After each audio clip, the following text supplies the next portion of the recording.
Welcome to our channel. Disclaimer ஸ்க்ரீனில் add பண்ணியிருக்கேன், வேணும் நாங்கள் செக் பண்ணி பாருங்கள். இன்னும் நீங்கள் நம்ம சேனலை சப்ஸ்கிரைப் பண்ணனா சப்ஸ்கிரைப் பண்ணிக்கோங்க. இன்றைக்கி நம்ம ஜினோ பார்க்க தான் ஒரு ஒன் ஷாட் பார்க்க போகிறோம். Dating my Idol secretly. And thank you for 200 subscribers. நான் சத்தியமாக நினச்சி கூட பார்க்கல இவ்வளோ சீக்கிரம் நம்ம 200 ரீச் பண்ணுவோன்னு. அதுக்கு நான் ரொம்ப ரொம்ப தேங்க் பண்ணிக்கிறேன். அண்ட் இந்த வீடியோ ஃபுல்லாக பார்த்துட்டு எப்படி இருந்துச்சுன்னு மறக்காமல் கமெண்ட் செக்ஷனில் சொல்லிட்டு போங்க. லைக் தட்டி விட்டு பாருங்கள், எனக்கு இன்னும் கொஞ்சம் மோட்டிவேஷனாக இருக்கும். இப்போ வாங்க நம்ம வீடியோக்குள்ளே போடலாம். இப்போ ஸ்டார்டிங் சீன்லேயே நமக்கு ஒரு வீட்டை தான் காட்டுறாங்க.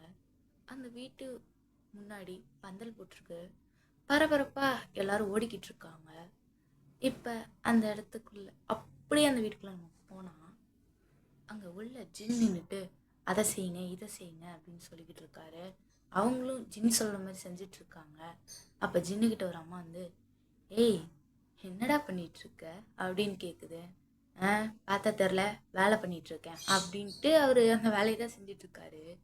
அப்போ அந்த அம்மாவும், என்னடா அவன் வருங்கால பொண்டாட்டிக்கா அப்படின்றாங்க. திரும்பி ஜின்னு ஒரு முறை விடுவார் பாருங்க. அந்த அம்மாவும், உண்மையை சொன்னேன் இந்த காலத்து பசங்களுக்கு கோபம் வருது அப்படின்ட்டு போகுது. இப்போ ஜின்னா, ஆமாம் இப்போ நம்ம எதுக்கு இந்த வேலை செய்கிறோம் அப்படின்னு அவருக்கே இப்போ டவுட் வந்துருச்சு. அவரும், ஹை நீயும் அந்த உப்புமா மாதிரி பேசாதரா அப்படின்னு சொல்லிட்டு அவர் அதை கண்டுக்கல. அவர் அப்படி தூக்கி போட்டு அவர் பாட்டுக்கு போயிட்டாரு. இப்போ ஒரு 1/2 hour கழிச்சு காட்டுறாங்க. அந்த இடத்துல ஒரு ஃபங்க்ஷன் நடக்குது. என்னன்னா ஒரு ஏஜ் அட்டன் பண்ண ஃபங்க்ஷன் நடந்துட்டுருக்கு. அவங்களும் அந்த ஃபங்க்ஷனை நல்லா பண்ணிகிட்ருக்காங்க. அப்போ மேலேருந்து ஒரு பொண்ணை கூட்டிகிட்டு வராங்க. ஜின் எதர்ச்சியாக திரும்பி பார்ப்பாரு. பார்த்த மனுஷன் அந்த இடத்துலையே ஃப்ளாட்டு. ஆக்சுவலி அது ஒயன்னா. அவள் எப்படி இருக்கான்னா, ஒரு ப்ளூ கலர் தாவணி போட்டிருக்கா. கீழே அந்த ஸ்கர்ட் எல்லோ ஒரு டார்க் ப்ளூ மாதிரி இருக்குது. அதோட ப்ளவுஸ் சூப்பராக இருக்குது. அவர் பார்த்த நிமிஷம் ஃப்ளாட்டு, ஃப்ரீ ஹேர் விட்டு, காதில் ஒரு மாட்டல் போட்டு, தலை நிறைய மல்லிப்பூ, கழுத்தில் ஒரு 4 செயின், கை ஃபுல்லாக பேங்கிள்ஸ், காலில் கொலுசு அப்படின்னு பார்க்க ஒயன் அவ்வளோ ஸ்டன்னிங்காக இருக்கா. ஜின் பச்சை கண்ணே எடுக்கல. இப்போ அந்த ஒரு அம்மா சொல்லிட்டு போயிருப்பாங்கல்ல, உன் பொண்டாட்டிக்கான்னு கேட்டதுக்கு. அப்போ ஜின் கூட எதுவும் ரியாக்ஷன் கொடுக்காம வந்திருப்பார்ல. அப்போ அந்த அம்மா வந்துட்டு, என்னடா வழி இது போல இருக்கே, தொடச்சிக்கோ அப்படின்றாங்க. இங்கே ஜின் திரும்பி மறுபடியும் அந்த அம்மாவை முறைக்க, அந்த அம்மாவா, உண்மையை சொன்னால் இந்த காலத்து பசங்களுக்கு கோவம் வருது அப்படின்னு மறுபடியும் சொல்லிட்டு போகிறாங்க. ஜின் அந்த அம்மாவை கண்டுக்கல. அவர் பாட்டுக்கும் ஒயனே தான் பார்த்துட்ருக்காரு. ஒயன் அவ்வளோ அழகாக இருக்கா. ஜின்னா, ஏயோ ஜின் இவ்வளோ விட்டுறக்கூடாது ஜின், நம்ம தான் கட்டிக்கிறோம் அப்படின்ற மாதிரி ஜின்னு அவளை அவ்வளோதான் பார்த்துட்ருக்காரு. அப்போ அங்கே அந்த ஃபங்க்ஷனும் நடக்குது. அப்போ எல்லாரும், ஜின் நீயும் வைப்பா அப்படின்றாங்க. இல்லை ஆண்டி பசங்க செய்யக்கூடாதுல்ல அப்படின்ற மாதிரி கேட்க, அப்பெல்லாம் கிடையாது, அது மட்டும் இல்லாமல் முறை பொண்ணு வை வை அப்படின்றாங்க. ஜின்னா, முறை பொண்ணா அப்படின்னா அப்படின்ற மாதிரி அவர் பார்க்குறாரு. பட் ஜின்னுக்கு புரியல. பட் ஸ்டில் ஓகே அப்படின்னு சொல்லி போய் வச்சுட்டு, ஓகே ஆண்டி அப்படின்றான். என்னடா நீ இந்தியாவே கிடையாது கரெக்டாக செய்கிற அப்படின்னு கேட்க, இல்லை ஆண்டி நீங்கள் வச்சதை பார்த்து தான் வச்சேன் அப்படின்றான். ஓ சரி சரி, ஆமாம் ஏன் அண்ணி வரலையா அப்படின்னு கேட்க, அம்மாவுக்கு உடம்பு சரியில்லை ஆண்டி, அதான் கொரியாலே இருக்காங்க அப்படின்றாரு. ம் சரி சரி, அண்ணாவது வந்திருக்கா அப்படின்னு கேட்க, அப்பா பற்றி உங்களுக்கு தெரியும்ல ஆண்டி, இந்தியா வந்துட்டாலே அந்த மனுஷன் ஃபஸ்ட்டு எங்கே போவார் உனக்கே தெரியும்ல அப்படின்ற மாதிரி கேட்க, தெரியும் தெரியும் பப்புக்கு தானே அப்படின்றாங்க. இப்போ ஜின்னு சிரிக்கிறாரு. ஆமாம் ஆண்டி, அவருக்கு தான் இந்தியா சரக்குனா ரொம்ப பிடிக்குமே, அதுதான் வந்ததுமே மனசு சரக்கடிக்க கிளம்பிட்டார் ஆண்டி அப்படின்றான். இப்போ எல்லாரும் சிரிக்கிறாங்க. அப்போ என்னோட அம்மாவும், ஆமாம் என் அண்ணன் அப்படிதான் அப்படின்ட்டு அவங்களும் சிரிக்கிறாங்க. இப்போ வயனும் அதை பார்த்துட்டு சிரிக்கிறா. அப்போ ஜின் வந்து, இத்தனை வருஷம் கழிச்சு உன்னை பார்க்குறேன், ஆனால் ரொம்ப பெரிய பொண்ணாக வளர்ந்துட்டல வயன் அப்படின்ற மாதிரி ஜின் பார்க்குறாரு.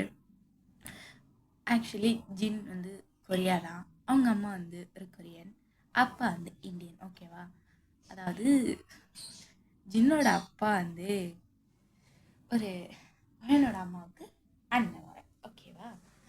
அப்போ ஜின்னும் அவங்க அப்பாவும் இந்தியா வந்ததுக்கு காரணம் பையன் வந்து ஏஜ் அட்டன் பண்ணிட்டா அப்படின்ற ஒரு கால் வந்திருக்கும், அதனால தான் வந்திருக்கும். இப்போ எல்லாரும் அந்த ஃபங்க்ஷன் முடிச்சுட்டு கிளம்ப ஆரம்பிக்கிறாங்க. இப்போ ஜின்னும் ஆண்டி நான் வீட்டுக்கு கிளம்புறேன் அப்படின்னாலும் ஏன்பா இருந்து சாப்பிட்டு கிளம்பு அப்படின்றாங்க. இல்லை ஆண்டி நான் வந்து வந்ததுக்கு காரணமே வேலை தான், இந்த வேலையெல்லாம் இருக்கும் அப்படின்றதுனால தான் ஒரு 2 ஹவர்ஸ்க்கு முன்னாடியே வந்து வேலைலாம் செஞ்சேன். பட் எனக்கு ஒரு வேலை இருக்கு ஆண்டி, இந்தியா வந்ததுக்கு அந்த வேலை இன்னும் ஒரு முக்கியமான ரீசன், நான் கிளம்புறேன் அப்படின்னு சொல்லிட்டு ஜின் கிளம்ப. ஆமாம் ஜின் நீ ட்ரைனிங் தானே இப்போ அப்படின்னு கேட்க. ஆமாம் ஆண்டி நான் இப்போ ட்ரைனிங்கில் இருக்கேன் அப்படின்றான். ஆமாம் உனக்கு கன்ஃபார்ம் தெரியல ஆண்டி, கிடைச்சாலும் கிடைக்கும், கிடைக்காமலையும் போகலாம். 2 வருஷம் இந்த ட்ரைனிங் முடிஞ்ச பிறகு தான் தெரியும் என்ன நடக்க போகுதுன்னு, எனக்கும் ஐடியா இல்லை ஆண்டி அப்படின்னு ஜின் சொல்கிறாரு. அப்போ வயநாடு அம்மாவும் சரி பார்த்துரு ஜின், இது ரொம்ப கஷ்டமான வேலை, இதுக்குள்ளே நீ போகிறதுனா ஒரு நாளை பின்ன யோசிச்சுக்கோ, உனக்கு ஓகேன்ற பட்சத்தில் நீ உள்ளே போ அப்படின்றாங்க. அப்போ ஜின்னும் சரி ஆண்டி அப்படின்ட்டு அவனும் கிளம்பிட்டாரு. இப்படியே நம்ம வந்து ஒரு 10 இயர்ஸ் அப்படியே ஸ்கிப் பண்ணி விட்டுடலாம். சரி இப்போ நம்ம 10 இயர்ஸ் கழித்து பார்க்கலாம் வாங்க. 10 இயர்ஸ் கழிச்சு ஒரு கம்பெனியோட வாசலெல்லாம் கட்டுறாங்க. அந்த வாசலில் ஒரு கார் நிற்கிது. அந்த கார்லேருந்து ஒரு 7 பேர் இறங்குறாங்க. அவங்க கூட தான் ஜின்னும் இறங்குறாரு. இறங்கி அவங்க பாட்டு கம்பெனிக்குள்ளே போகிறாங்க. ப்ராக்டிஸ் ரூமுக்கு போயிட்டு ப்ராக்டிஸ் பண்ணிகிட்ருக்காங்க. இப்போ நம்ம அப்படியே இந்த சீனை கட் பண்ணிவிட்டு நம்ம மைண்ட் செட் கட்டாதான். இப்போ அவள் காலேஜ் முடிச்சுட்டு வெளியே வரா. முடிச்சுட்டு அப்பாடா அவ்வளோதான் ஹையர் ஸ்டடீஸும் முடிஞ்சிச்சு அப்படின்னு அந்த பேக்கை தூக்கி ஹாஸ்டல் ரூமில் தூக்கி எறிஞ்சிட்டு அவள் வெளியே சுற்றுறா. அப்போ திடீர்னு வயனுக்கு ஒரு ஃபோன் வருது. என்னென்ன ஃபோன் எடுத்து அட்டன் பண்ணா. வயன் உங்கள் பாட்டி அப்படின்றாங்க. என்னாச்சு என் கிழவிக்கு அப்படின்றா. ஷீஸ் பாஸ்ட் அவே அப்படின்றாங்க. அப்போ வயனோட கண்ணு அவ்வளோ விரியுது. பாட்டி அப்படின்றா. நான் அவங்கள பார்த்து 5 இயர்ஸ் ஆச்சு. அவங்கள இன்னைக்கு தான் ஸ்டடீஸ் முடிச்சுட்டு அவங்கள பார்க்கலான்னு ஆசையாக இருந்தேன். பட் அப்படின்னு வயன் வந்து அழுகிறா. அப்போ அந்த ஃபோனில் இருக்குது வயனோட அம்மா தான். அவங்களும் அழாத வயன், இது நடக்கணும்னு இருந்திருக்கு, நடந்துருச்சு. இதுக்கப்புறமும் இதை பற்றி நீ ஃபீல் பண்ணி ரெக்ரியேட் பண்ணுறதுக்கு ஒன்றும் கிடையாது. நீ இந்தியாவுக்கு கிளம்பி வர வேணாம், ஏன்னா இந்த சுச்சுவேஷன் ரொம்ப மோசமாக இருக்குது. நீங்கள் வந்தீங்கன்னா உனக்கு இங்கே சேஃப் கிடையாது, நீ கொரியாதே இரு அப்படின்னு சொல்லி ஃபோனை கட் பண்ணிடுறாங்க. வயன் அப்படி அழுகிறா. இப்போ அவளுக்கு இன்னொரு ஃபோன் கால் வருது. அட்டன் பண்ணி ஹலோ அப்படின்றா. அப்போ அந்த சைட்லேருந்து ஒரு பர்சன், என்ன வயன் ஏன் அழுகிற அப்படின்னு மாதிரி கேட்க, நான் அழுகிறேன்னு உனக்கு எப்படி தெரியும் அப்படின்னு சொல்லி அவள் கேட்குறா. அப்போ அவனும் உன்னை 24/7 நான் பார்த்துட்டு தான் இருக்கேன் வயன், அதனால தெரியும் ஏன் அழுகிற அப்படின்னு கேட்குறேன். நீ என் ப்ராப்பர்ட்டி எப்படி இருக்குது இல்லை அப்படின்றத நான் நோட் பண்ண மாட்டேன்னு நினைக்கிறியா? நான் எவ்வளோதான் பிஸியாக இருந்தாலும் சரி தான், என் ப்ராப்பர்ட்டியை நான் பத்திரமா பார்த்துக்குவேன். நீ என்னதுக்கு இப்போ நீ அழுகிற அப்படின்னு கேட்க, அது எனக்கு தேவையில்லாத விஷயம் அப்படின்றா. உன் பாட்டி இறந்துட்டாங்க அதானே அப்படின்னு சொல்லி அவன் கேட்குறான். கரெக்டாக ஒயனோட கண்ணு அவ்வளோ வைடாகுது. நானும் ஒரு 5 இயர்ஸாக பார்த்துட்ருக்கேன், நீ யாருன்னே எனக்கு தெரியல.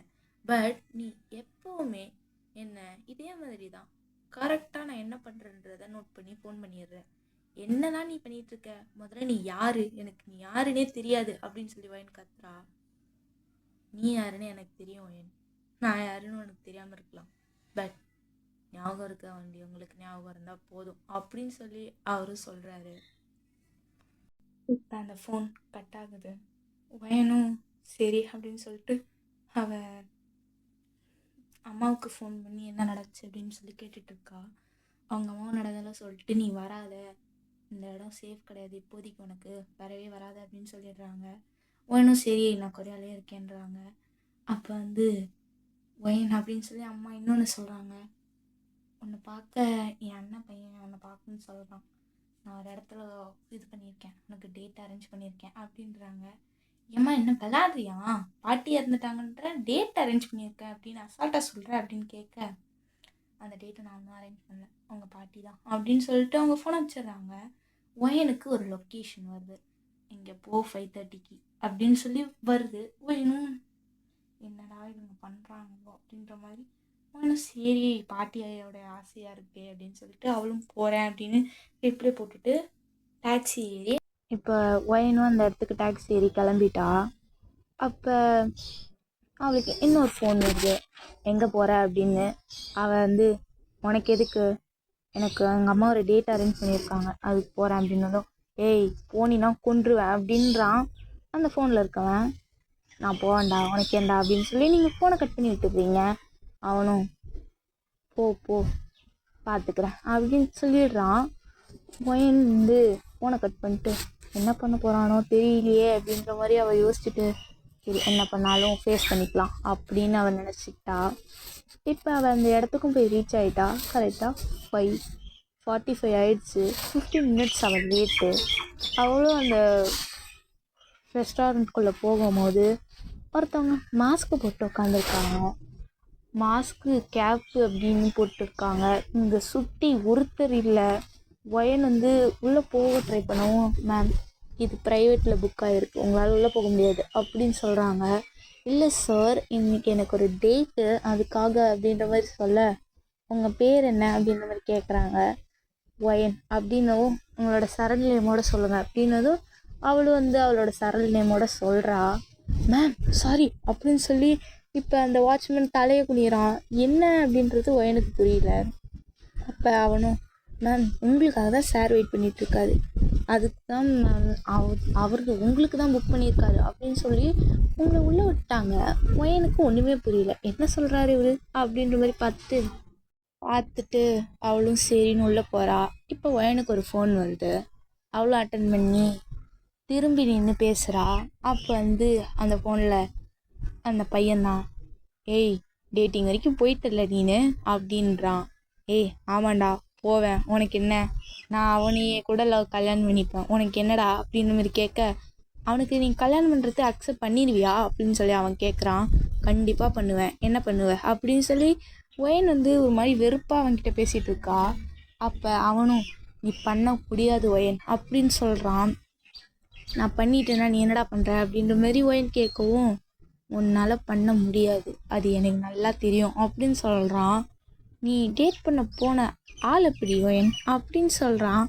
ஏய் சும்மா நசனாத, எனக்கு டென்ஷன் ஆகுது, வை ஃபோனை அப்படின்னு சொல்லி ஒயன் வந்து இந்த ஃபோனை கட் பண்ணி விட்டுடுறா. இப்போ அவள் அப்படியே திரும்பிட்டு நடக்கிறா. நடந்து பார்த்ததும் அவர் வந்து, யார் நீங்கள் அப்படின்னு சொல்லி கேட்குறாரு. அப்போ அவளும் ஒயன் அப்படின்னு சொல்லவும், ஏய் நீ தானா அது அப்படின்றாரு. இப்போ அவர் மாஸ்கை கழட்டுவார். நீங்கள் அப்படியே ஸ்டன்னாகி நிற்கிறீங்க. சரி அப்படியே ஸ்டன்னாகவே நில்லுங்க, நம்ம இதுக்கப்புறம் நெக்ஸ்ட் பார்ட்டில் கண்டினியூ பண்ணிக்கலாம். ஸோ இந்த ஸ்டோரி எப்படி இருக்குது அப்படின்னு சொல்லி கமெண்ட்ஸில் சொல்லுங்கள். இதை வந்து ஒரு 1 ஷாட்டாக தான் போடலான்னு யோசித்தேன், பட் இது ஒரு 3 ஷாட்டாக மாறிவிட்டது. காரணம் எனக்கு வந்து ரெக்கார்ட் பண்ண சுத்தமாக டைம் இல்லை. ஸோ இதுக்கு நீங்கள் எவ்வளோ சப்போர்ட் கொடுக்குறீங்களோ அதுக்கு தகுந்த மாதிரி நெக்ஸ்ட் பார்ட் சீக்கிரம் அப்லோட் பண்ணுறேன். ஓகேடா, டாட்டா.